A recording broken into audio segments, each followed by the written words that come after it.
ప్రొద్దుటూరులో ఇనుప కడ్డీల మాయాజాలం. ప్రొద్దుటూరులో ఏకంగా 20 లారీల ఇనుప కడ్డీలు మాయం.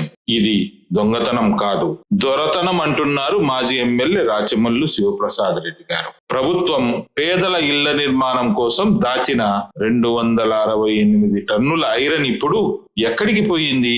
ఈ వ్యవహారంలో ఏఈ సుబ్రహ్మణ్యంను బలి పశువును చేస్తున్నారా, లేక సూత్రధారులు వేరే వారున్నారా?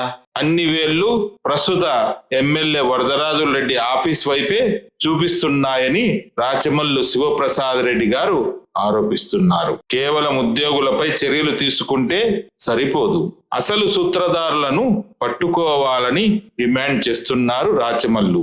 ఈ అవకతవకలపై జాయింట్ కలెక్టర్ ద్వారా సమగ్ర విచారణ జరగాలి.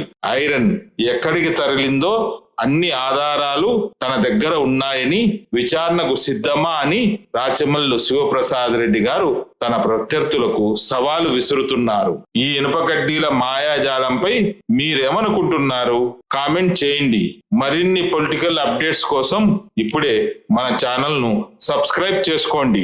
ప్రొద్దుటూరు మాజీ ఎమ్మెల్యే రాచమల్లు శివప్రసాద్ రెడ్డి గారు హౌసింగ్ విభాగంలో జరిగిన అవకతవకలపై మరియు ఐరన్ ఇనుప కడ్డీలు మాయం కావడం ద్వారా ప్రభుత్వానికి జరిగిన నష్టంపై పలు వ్యాఖ్యలు చేశారు. రాచమల్లు పేర్కొన్న ముఖ్యాంశాలు ఏమిటంటే, వైసీపీ ప్రభుత్వం అధికారంలో ఉన్నప్పుడు ప్రొద్దుటూరు నియోజకవర్గంలో పేదల ఇళ్ల నిర్మాణం కోసం సుమారు 175 లక్షల రూపాయల విలువైన సుమారు 268 టన్నులు, దాదాపు 20 నుండి 30 లారీల ఇనుప కడ్డీలను ప్రభుత్వం ప్రొద్దుటూరుకు పంపడం జరిగింది. టీడీపీ ప్రభుత్వం అధికారంలోకి వచ్చాక ఈ ఐరన్ దొంగతనంగా కాకుండా దొరతనంగానే పట్టపగలే తరలించారని రాచమల్లు శివప్రసాద్ రెడ్డి గారు ఆరోపిస్తున్నారు.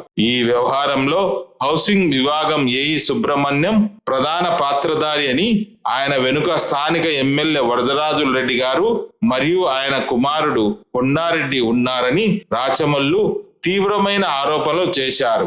ఏఈ సుబ్రహ్మణ్యంపై ప్రభుత్వం పలు చర్యలు తీసుకోగా, కూటమి ప్రభుత్వం అధికారంలోకి వచ్చిన తర్వాత ప్రస్తుత ఎమ్మెల్యే గారి ప్రోద్బలంతో, ఆయన ఆశీస్సులతో ప్రొద్దుటూరు డిఈగా ఇన్ఛార్జి బాధ్యతలు సుబ్రహ్మణ్యం తీసుకున్నారని రాచమల్లు పేర్కొన్నారు. ఈ ఐరన్ మాయం వెనుక అన్ని వేళ్లు ఎమ్మెల్యే కార్యాలయం వైపే చూపిస్తున్నాయని రాచమల్లు ఆరోపించారు. పోలీసుల విచారణలో కేవలం ఏఈ సుబ్రహ్మణ్యంను మాత్రమే కాకుండా ఈ మొత్తం వ్యవహారంలో సూత్రధారులైన రాజకీయ నాయకులను కూడా తప్పకుండా పట్టుకోవాలని రాచమల్లు శివప్రసాద్ రెడ్డి గారు ఆరోపించారు. ప్రస్తుతం ప్రభుత్వం యొక్క ఆస్తిని రికవర్ చేయాలని కేవలం ఏఈ ఆస్తులను జప్తు చేయడం, ఆర్ఆర్ యాక్ట్ ఒకటే సరిపోదని, ఐరన్ ఎక్కడ విక్రయించారో, ఏ నిర్మాణాల్లో అనగా అపార్ట్మెంట్లు లేదా రోడ్డు పనుల్లో ఉపయోగించారో వాటిని బయట పెట్టాలని పోలీసులను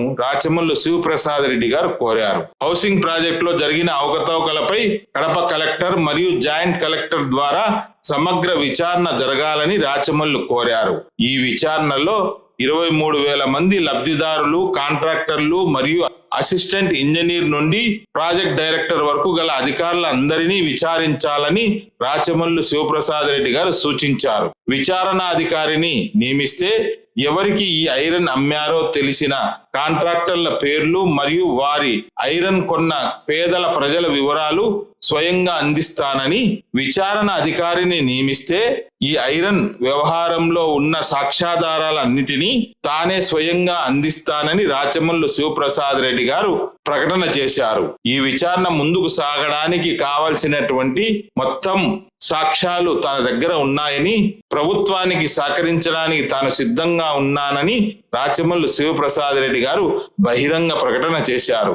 ఒకవేళ తన ఆరోపణలు తప్పని, ఇళ్ల నిర్మాణంలోనే ప్రభుత్వం ఇచ్చిన కడ్డీలు ప్రభుత్వం ఇచ్చిన పేదల ఇళ్ల నిర్మాణంలోనే ఉపయోగించినట్లు తేలితే నష్టపరిహారం కట్టించడానికి కూడా తాను సిద్ధంగా ఉన్నానని రాచమల్లు శివప్రసాద్ రెడ్డి గారు ప్రకటన చేశారు. ఈ వ్యవహారం గురించి రాచమల్లు శివప్రసాద్ రెడ్డి గారు మాటల్లోనే ఏమన్నారో ఒక్కసారి పూర్తి వీడియో చూసి వినండి. ప్రొద్దుటూరు నియోజకవర్గ ప్రజలందరికీ మీ బిడ్డలాంటి రాచమల్లు హృదయపూర్వకంగా నమస్కరిస్తూ, మా పార్టీ అధికారంలో ఉన్నప్పుడు నేను అధికార పార్టీ ఎమ్మెల్యేగా కొనసాగిన సందర్భంలో ప్రొద్దుటూరు నియోజకవర్గంలో ఇల్లు లేని ప్రతి పేదవానికి సొంత ఇల్లు కట్టించాలన్న ఒక గొప్ప లక్ష్యంతో మా పార్టీ అడుగులు ముందుకేసింది అన్నాడు. ఆ క్రమంలోనే ప్రొద్దుటూరు నియోజకవర్గంలో 23,000 మందికి మేము ఇళ్ల పట్టాలు వాళ్ళ పేరుతో రీసెర్చ్ చేయించి ఇచ్చినాం. ఆడవాళ్ళ పేరు ఆస్తిని అమ్ముకుండే అధికారాన్ని బ్యాంకులలో తనఖా పెట్టి లెక్క తెచ్చుకున్నటువంటి స్వేచ్ఛను కల్పించినాం. అంతకుముందు ఏ పార్టీ ఏ ప్రభుత్వం కూడా అంత మంచి కార్యక్రమాన్ని తీసుకోలే. అది జగన్మోహన్ రెడ్డి మాత్రమే తీసుకోగలిగింది. ఈ 23,000 మందికి ఇళ్ల పట్టాలు రీసెర్చ్ ఇచ్చిన డాక్యుమెంట్సే కాకుండా ఒక్కొక్కింటికి 1,80,000 రూపాయలు ఆర్థిక సహాయాన్ని అందించి ఇల్లు నిర్మించే కార్యక్రమం చేపట్టి, ఆ సందర్భంలోనే పేదవారి యొక్క ఇళ్ల నిర్మాణం కోసం అని చెప్పి మా ప్రభుత్వంలో కొని పెట్టినటువంటి ఇంటికి ఉపయోగించే ఇనుప కడ్డీలు దాదాపు 1,75,00,000 రూపాయలు విలువ చేసే ఇనుము కడ్డీలు ఈ ప్రభుత్వంలో, చంద్రబాబు నాయుడు ప్రభుత్వంలో వరదరాజిరెడ్డి గారు అధికార పార్టీ ఎమ్మెల్యే అయిన తర్వాత 2026లో అంటే ఈ సంవత్సరంలో దొంగతనం అయినాయని చెప్పలేను. ఎందుకంటే అందరి కళ్ళు గప్పి రహస్యంగా తీసుకపోతే దొంగతనం. ఇది దొంగతనం కాదు ప్రజలారా.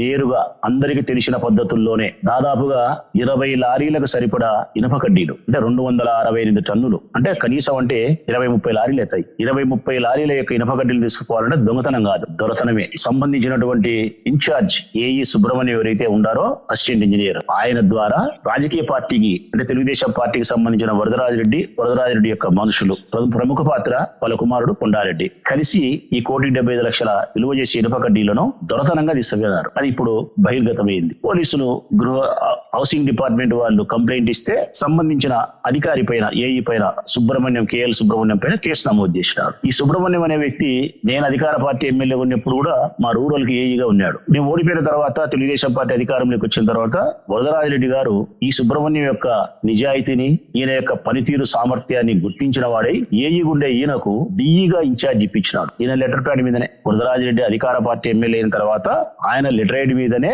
డిఈగా ఇన్ఛార్జ్ అంటే ఏఈగా ఉండబడిన ఈ సుబ్రహ్మణ్యాన్ని డిఈగా ప్రమోషన్ ఇన్ఛార్జ్ ఇప్పించిన వాడు ఎవరంటే గన వరదరాజిరెడ్డి గారు. అంతకుముందు ఏఈ చెక్కు బౌన్సుల కేసులందుకు సస్పెన్షన్ అయినాడు. ఇతను పనితీరు బాగలేదని చెప్పి రికార్డు చెప్తున్నాయి. అట్లాంటి వ్యక్తికి డిఈగా ప్రమోషన్ ఇప్పించడం వరదరాజిరెడ్డి అంటే ఎంత మీకు సన్నిహితము లేకుంటే ఎంత మీకు నమ్మకం. ఈ ఏఈ సుబ్రహ్మణ్యం కూడా ఆఫీసులో ఉండే తక్కువ, వరదరాజిరెడ్డి గారి తెలుగుదేశం పార్టీ కార్యాలయం ఉండేది ఎక్కువ. ప్రజలకు ఇల్లు కట్టించే విషయంలో సేవ చేసేది తక్కువ, వరదరాజిరెడ్డి గారికి భజన చేసేది ఎక్కువ. అందుకే ఈ 1,75,00,000 రూపాయలు విలువ చేసే ఈ ఇనుప కడ్డీలు ఏవైతే దొరతనంగా తీసుకుపోయినారో ఈ దొంగతనానికి సంబంధించి ఈ ప్రభుత్వ ఆస్తిని కాజేసిన విషయానికి సంబంధించి అన్ని వేలు నంద్యాల వరదరాజిరెడ్డి గారి కార్యాలయం వైపే చూపిస్తున్నాయి. మరి పోలీసులు నిజాయితీగా పనిచేస్తే, నిజాయితీగా విచారణను చేపడితే గన పాత్రధారి సుబ్రహ్మణ్యం, సూత్రధారులు ఎవరనేది కూడా గడ్డకు. మనం మంత్రి వచ్చిపోయిన తర్వాత, గృహ నిర్మాణ శాఖ మంత్రి వచ్చిపోయిన తర్వాత పోలీసుల్లో కదలిక వచ్చి అతన్ని అరెస్ట్ చేసినారు. ఎవరిని?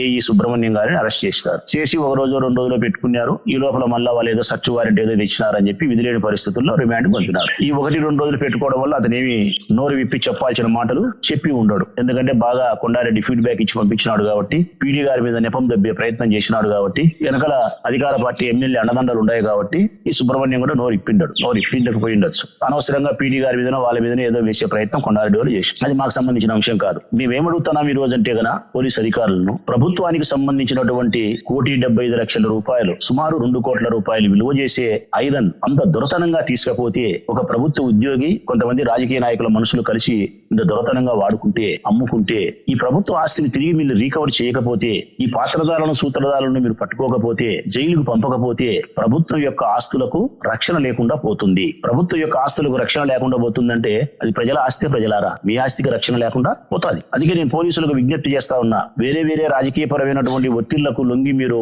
మా విషయంలోనో ఇంకొకరి విషయంలోనో 10 పైసలు 20 పైసలు 30 పైసలు అటో ఇటో పని చేసినా గానీ అది వేరే సమస్య. కానీ ప్రభుత్వానికి సంబంధించిన ఆస్తులను ఇలా కాజేసినప్పుడు కూడా మీరు పొలిటికల్ ప్రెజర్కు లోన్ అయితే మాత్రం ప్రజలకు నష్టం చేసిన వాళ్ళు అవుతారు, ప్రభుత్వానికి నష్టం చేసిన వాళ్ళు అవుతారు. ఒక రకంగా చెప్పాలంటే ఇది ప్రాక్టీస్ కు మీరు అనుకూలించిన వాళ్ళు అవుతారు. ఎటువంటి ప్రాక్టీస్ ప్రభుత్వానికి సంబంధించినటువంటి ఎంత డబ్బైనా మనం ఈజీగా కొట్టేయచ్చు, మనకి ఏమీ కాదు, కోట్ల రూపాయలు మనం సంపాదించుకోవచ్చు అని చెప్పి దొంగలు కలిసి ఊర్లు పంచుకున్నట్టు కాంట్రాక్టర్లు, అధికారులు, దళారీలు ఎక్కడ పడితే అక్కడ వాళ్ళ ఇష్టానుసారం రాజకీయ నాయకులు కలిసి చేస్తారు. ఆ పరిస్థితి ఉండకూడదంటే తప్పనిసరిగా మీరు నిజాయితీగా పనిచేయాలి. పోలీసులే గన చిత్తశుద్ధి పెట్టగలిగితే ఏ దొంగ అయినా గాని వాని దాని నుంచి తప్పించుకోగలుగుతాడా? పోలీసుల యొక్క కళ్ళల్లో నుంచి తప్పించుకోగలుగుతాడా? అది అసాధ్యం. ఎవరు అంతర్రాష్ట్ర దొంగలు 21 లక్షల దొంగతనం చేసి ఇద్దరు ఇంట్లో బంగారం గడి పని చేస్తా ఉంటే కనుక్కోలేని విషయాన్ని కూడా 2 రోజుల్లోనే పోలీసులు పొద్దుటూరులో ఎంతమంది దొంగలను పట్టుకుంటున్నారు, ఎన్ని దొంగతనాలను ఛేదిస్తున్నారు. పోలీసులకు ఆ సామర్థ్యం ఉంటుంది, పోలీసుల పనితీరు అట్టే ఉంటుంది, పోలీసులకు అన్ని అవకాశాలు ఉన్నాయి కనుక్కునేదానికి, వాళ్ళ అనుభవం అట్టే ఉంటుంది. కాబట్టి ఈ విషయంలో కూడా కనుక్కోలేరు అనేది ఎక్కడ నాకు అనుమానం లేదు. పాత్రధారి ఉన్నాడు కాబట్టి సూత్రధారిని కనుక్కోవడం ఈజీ. పాత్రధారిని కనుక్కున్న తర్వాత ఆ ఇనుప కడ్డీలు ఏ అంగట్లేకి పోయినాయి, లేకుంటే ఏ అపార్ట్మెంట్ గోడలేకి పోయినాయి, లేకపోతే ఏ రోడ్డు పనులు లేకపోయినాయి వెళ్ళిపోతుంది. నేను అభ్యర్థిస్తా ఉండేది ఒకటే, మీరు పాత్రధారితో పాటు సూత్రధారులందరినీ కనుక్కోవాలా. ప్రభుత్వం యొక్క ఆస్తిని తిరిగి మళ్ళా రీకవరీ మీరు చేయాలా. మీరు కేవలం అతన్ని ఒక రోజు విచారణకు రేపు అడుగుతారు, పోలీస్ కస్టడీకి ఇమ్మని కోర్టుకు పోతారు పోలీసులకు అనుమతి ఇస్తుంది కోర్టు. 1 రోజు 2 రోజులు 3 రోజులు 4 రోజులు కస్టడీకి తీసుకుంటారు, విచారిస్తారు. మళ్ళీ అతను నోరు మెదపడు. అప్పట్లో మీరు నోరు మెదపాలా అంటే గనా, అతను ఇప్పాలంటే గనా, అతను చేసినటువంటి నేరంలో ఎవరైతే భాగస్తులు ఉండారో వాళ్ళను ఒకరినో ఇద్దరునో మీరు కోర్టు అనుమతి వచ్చి వాడిని కస్టడీకి తీసుకునే లోపల మీరు సేకరించుకోగలిగితే కొంత సమాచారాన్ని, ఆ సమాచారాన్ని ఆ సేకరించిన మనిషిని సుబ్రహ్మణ్యం ఎదుట కూర్చోబెడితే నోరు మెదపలేడు. నేనే దొంగతనం చేస్తా, నేను ఒక్కడినే ఎన్ని రోజులు నోరు ఇప్పను, నేను తీసుకుపోయి మా మన్సూర్ ద్వారా ఏదైనా చేసిండా, మన్సూర్ని పట్టుకున్నారు, తీసుకొచ్చి నా ఎదురు కూర్చోబెడతారు, ఇదిగోబ్బా ఇబ్బి చెప్తున్నాడు అంటాడు. మన్సూర్ చెప్తాడు, ఆ రోజు నాకు ఇచ్చినా వదన్నా, పలానాసారి కడ్డీలు ఇమ్మన్నా, పలానాసారి తీసుకోమన్నా, ఆ రోజు వాన పడింది, మనం బజ్జీలు తిన్నాం, టీ తాగినాం, ఇన్ని చెప్తానులే మన్సూరు. అప్పుడు ఏం చేయాలా నేను? కాబట్టి పోలీసులు నిజాయితీగా పని చేయాలనుకునేటప్పుడు నోరు మీద పని సుబ్రహ్మణ్యం చౌదరి కూడా నోరు మెదిపించాలంటే ఆయన వచ్చే లోపల కొంత సమాచారానికి సంబంధించిన కొంతమంది మనుషులను తీసుకోవాలా. ఉదాహరణకు ఇప్పుడు అమాలీలు తింటారు, అమాలీలు పట్టుకోండి.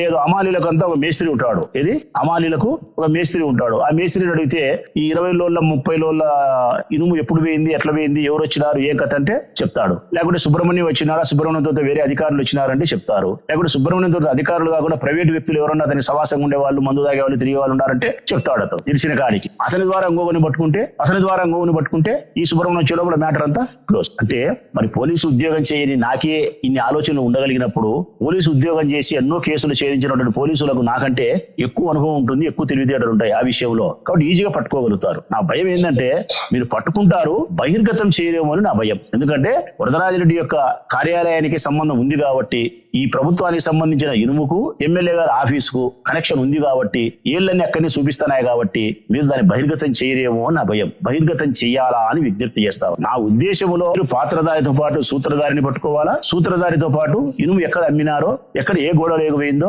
ఎక్కడ ఏ రోడ్డు పనికి పోయిందో గడ్డకు తీయాలా. నేను చెప్పినట్టు అది అపార్ట్మెంట్ లేకపోయిందే, లేకపోతే ఏదైనా అంగట్ లేకపోయిందే, లేకపోతే వాళ్ళు చేసే కాంట్రాక్ట్ రోడ్డు పనులు మచ్చుగా చేస్తున్నారు, అవి ఎక్కడికి పోయినా మీకు అర్థం ఏంటి, అది ఇప్పటికే ఎక్కడికి పోయిందో విచారించు. మీరు అట్లా కాకుండా తూతూ మంత్రంగా 2-3 రోజులు కస్టడీకి తీసుకొని వాడు చెప్పలేదనో చెప్పినాడని చెప్పో అసలు పక్కన పెట్టి వీడు ఏడమినేది కనుక్కోని చెప్పి లాస్ట్ కు వాడి RR యాక్ట్ ప్రకారం వాని ఆస్తులను రికవరీ చేసి, అది కాదు, అతని ఆస్తులను రికవరీ చేసేది రెండో అంశం. మొదటి అంశం ఎక్కడైతే ప్రభుత్వ ఆస్తిని తీసుకుపోయి ఆడైతే అమ్మినారో, ఆడైతే ఉపయోగించినారో దాన్ని గడ్డకు తీయడం అనేది మొట్టమొదటి బాధ్యత. పాత్రధారులతో పాటు సూత్రధారులు ఎవరు ఉన్నారో వాళ్ళని గడ్డకు తీయాల్సిన బాధ్యత. ఇవి నిజాయితీగా చేయమని చెప్పి నేను పోలీసులను రిక్వెస్ట్ చేస్తా ఉన్నా. నేను ఒకవేళ అట్లా కాకుండా మీరు చేయగలిగితే, మీరు నేరం చేసిన వాళ్ళను ఎమ్మెల్యే కార్యాలయానికి సంబంధం ఉన్నప్పటికీ వాళ్ళని తప్పించే ప్రయత్నం చేస్తే ప్రజలు సులభంగా కనుక్కోగలుగుతారు. ప్రజలారా, పోలీసు అధికారులారా, మీరు ఎప్పుడైతే పోయిన 268 ఇనప కడ్డీలను రీకవరీ ఎక్కడికైతే ఉందో అక్కడి నుంచి తేగలుగుతారో అప్పుడు మీరు నిజాయితీగా పనిచేసినట్టు. అది తీసుకురాకుండా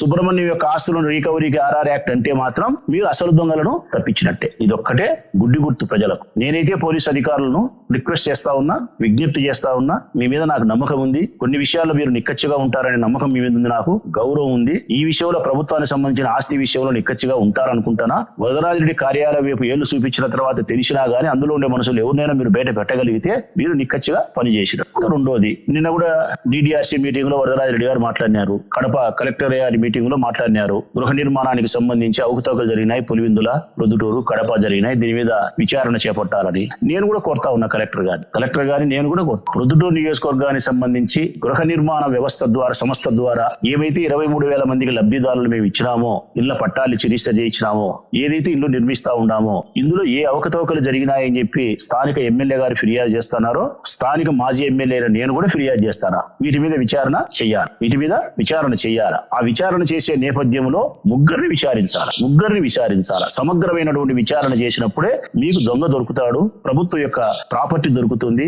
ఎక్కడ మనం అలసత్వాన్ని ప్రదర్శించినామా, అవినీతికి ఎవరు పాలుద్ద పన్నారు, నేను ఎట్లా కంట్రోల్ చేయాలనేది కూడా మీకు బహిర్గతమవుతుంది. ఆ ముగ్గురు ఎవరంటే గన 23,000 మంది లబ్ధిదారులను విచారించారు. కాంట్రాక్టర్లు ఎవరైతే 11 మంది ఉన్నారో, రికగ్నైజ్ కాకుండా 20-30 మంది కాంట్రాక్టర్లు ఉన్నారో, 100, 200, 300 ఇల్లు కట్టేవాళ్ళు, ఆ 30 మంది కాంట్రాక్టర్లు పిలిపించాలా స్టేషన్, 30 మంది కాంట్రాక్టర్లు పిలిపించాలా. ఉద్యోగస్తులు అసిస్టెంట్ ఇంజనీర్ దగ్గర మొదలుకొని పీడీ వరకు, సచివాలయంలో ఉండే ఎనిమిటీస్ ఏమంటారు వాళ్ళను, అసిస్టెంట్ ఇంజనీర్ వాళ్ళను, అసిస్టెంట్ ఇంజనీర్ దగ్గర, ఏఈ దగ్గర, డిఈ దగ్గర ప్రతి ఉద్యోగి వరకు సంబంధం ఉంది కాబట్టి ఉద్యోగస్తులు విచారించాలా. ఈ 20, 30, 35 మంది కాంట్రాక్టర్లు విచారించాలా. 23,000 మంది లబ్ధిదారులను కూడా మీరు విచారించాలి. 23,000 మంది లబ్ధిదారులను ఎందుకు విచారించాలంటానంటే ప్రజలారా, ఒకే ఒక కారణం. ప్రతి మహిళ 35,000 రూపాయలు ఇచ్చినా అంటున్నది. ప్రతి మహిళ 35,000 ఇచ్చినప్పుడు అసిస్టెంట్ ఇంజనీర్ ద్వారా సంబంధించిన కాంట్రాక్టర్ ఇచ్చినారు. కాంట్రాక్టర్ తీసుకొని బేస్మట్టం వేయాలా. ఈ ఇచ్చినటువంటి ప్రతి మహిళకు ఆ 35,000 రూపాయలమైన పని జరిగిందా, జరగలేదా? 35,000 పని జరిగిందా, జరగలేదా? రెండవది, 35,000 కంటే ఎక్కువ పని జరిగింటే, ఆ మహిళకు బిల్లు పడింటే, ఆ బిల్లు లెక్క కాంట్రాక్టర్ ఇచ్చిందా, ఇయ్యలేదా? అంటే 23,000 మంది మహిళలకు ఎవరెవరు ఎంతెంత డబ్బు ఇచ్చినారు, ఆ డబ్బు మేరకు వాళ్ళ హౌసింగ్ దాంట్లో ఎంతవరకు గ్రౌండింగ్ అయింది అనేది లెక్క తేలాల. రెండవది, కాంట్రాక్టర్ కు ఎవరికోరికి ఎంతెంత లెక్క ఇచ్చినారు, ఆ తీసుకునే లెక్కకు వాని పనులు ఎంతవరకు చేసినాడు అనేది తేలాల. ఈ ఇద్దరి మధ్యలో చేతివాట ప్రదర్శించిన ఉద్యోగస్తులు ఎవరన్నా ఉన్నారని చెప్పి చూడ. ఈ మూడు చూస్తే వెళ్ళిపోతుంది. నేను విచారణ చేయమని కలెక్టర్ గారిని కోరుతాను. నేను సమగ్రమైనటువంటి విచారణ చేయండి, జాయింట్ కలెక్టర్ గారిని విచారణ అధికారిగా వేయండి. ప్లస్ నిజాయితీగా ఆమె ఉద్యోగం చేయగలుగుతుంది, ఓపికగా చేయగలుగుతుంది. కలెక్టర్ గారి కంటే చాలా పనులు ఉంటాయి కాబట్టి బంగారంగా వేమను విచారణ చేయాలని చెప్పి మేము కోరుతాను. మేము కూడా ఇంకా ఒక సమాచారాన్ని కూడా ఇస్తాను నేను కలెక్టర్ గారికి. మీరు విచారణ అధికారినిగానే నిర్ణయిస్తే ఇక్కడ ప్రొద్దుటూరులో జరిగే హౌసింగ్ దానికి సంబంధించి నేను ఒకరిద్దరు కాంట్రాక్టర్ల యొక్క పేర్లు చెప్పి మీకు విచారణ అధికారికి చెప్తా. ఒక ఇద్దరి పేర్లు, ఆ ఇద్దరి ద్వారా ఇనుప కడ్డీలు, ఇసుక, సిమెంటు ఎవరికి అమ్మినేది ఆ వ్యక్తులు కూడా చూపిస్తా. మీకు కాంట్రాక్టర్ల పేరు చెప్తా, ఆ కాంట్రాక్టర్లు ప్రైవేటు వ్యక్తులకు ఎవరికి అమ్మినేది కూడా చూపిస్తా. ప్రైవేటు వ్యక్తులు మీ దగ్గర తీసుకొస్తా జాయింట్ కలెక్టర్ దగ్గరికి. ఎవరైతే కొన్నారో పేదవారు, మధ్యతరగతి వారు, సావుకారులు కాదు, ఇల్లు కట్టుకుంటున్నారు, చిన్న ఇల్లు, ఒక 50,000 అవసరం ఉంది, ఒక 50 మూటలు 100 మూటలు సిమెంట్ అవసరం ఉంది, ఇట్లా కొన్నారు. ఎవరితో కొన్నారు? నాకు తెలిసి ఇద్దరు కాంట్రాక్టర్ల దగ్గర కొన్నారు. ఒక 10 మంది లబ్ధిదారులు పేదవాళ్ళు, ఆ 10 మంది లబ్ధిదారులు పేదవాళ్ళని తీసుకురమ్మంటే తీసుకొస్తా. ఆ ఇద్దరి పేర్లను వాళ్ళతో చెప్పిస్తా. ఇంకా మీకు అవసరం అనుకుంటే వాళ్ళు కట్టుకునే ఇంటి గోడను పగడగొట్టే కూడా ఆ గోడలో మీ కడ్డీలే ఉంటాయి. ఎవరి కడ్డీలో? ప్రభుత్వానికి సంబంధించిన మీ ఇన్వాయిస్ లో ఏదైతే కంపెనీ ఉంటుందో, ఏదైతే ఎంఎం ఉంటుందో, ఏదైతే ఉంటుందో పర్టికులర్స్ ఉంటాయి, ఆ కడ్డీలే ఆ గోడలో ఉంటాయి. ఆ పేద ప్రజలకు గోడ నష్టమైతే కూడా ఆ గోడకు నేను డబ్బులు ఇస్తా వాళ్ళకు. అంటే ఇదంతా ఎప్పుడు జరిగింది అంటే గన మా ప్రభుత్వం పోయినాక జరిగింది. ఇదంతా ఎప్పుడు జరిగింది? కథ కాంట్రాక్టర్లు అంటే మా ప్రభుత్వం పోయిన తర్వాత. ఈ గబ్బు పట్టినదంతా ఎప్పుడంటే 2024 ఎలక్షన్ తర్వాత, ఎలక్షన్లప్పటి నుంచి స్టార్ట్ అయింది. కాంట్రాక్టర్లు, ఉద్యోగస్తులు ఎవరి చేతి వాటాన్ని ప్రదర్శించడం. లబ్ధిదారులు అప్పుడు కాదు, ప్రారంభ దశలోనే. లబ్ధిదారులు ప్రారంభ దశలోనే అంటే మేము ప్రభుత్వంలో ఉండేటప్పుడే లబ్ధిదారులు 35,000 ఇచ్చినారు. మేము ప్రభుత్వంలో ఉన్నప్పుడే 35,000 కంటే ఎక్కువ పన్నులు తీసుకున్నారు. అంటే 35,000 లెక్కించి పని జరగకుండా ఉండే లబ్ధిదారులు ఉన్నారు, 35,000 పని జరిగిన వాళ్ళు ఉన్నారు, 35,000 ఇచ్చి 70,000 పని చేసుకునే వాళ్ళు ఉన్నారు. 3 రకాల మనుషులు ఉన్నారు లబ్ధిదారులలో. అర్థమైంది అనుకుంటా అధికారులకు. 35,000 ఇచ్చినారు, 35,000 పని చేసుకునే వాళ్ళు ఉన్నారు, 35,000 ఇచ్చినారు, పని చేసుకోని వాళ్ళు ఉన్నారు. రూపాయి 35,000 ఇచ్చినారు, 70,000 పని చేసుకున్నారు, 30,000 అకౌంట్ పడింది, ఇవ్వకుండా ఉండే వాళ్ళు ఉన్నారు. ఇవే కదా తేల్చాల్సినది, తేల్చాలా. ఇవి తేల్చకుండా ఊరికే బట్టగాల్సి మా అమ్మకాన్ని వెచ్చే ఎట్లా మాకు తెలియగలుగుతాం? మేమే చెప్తాం కదా.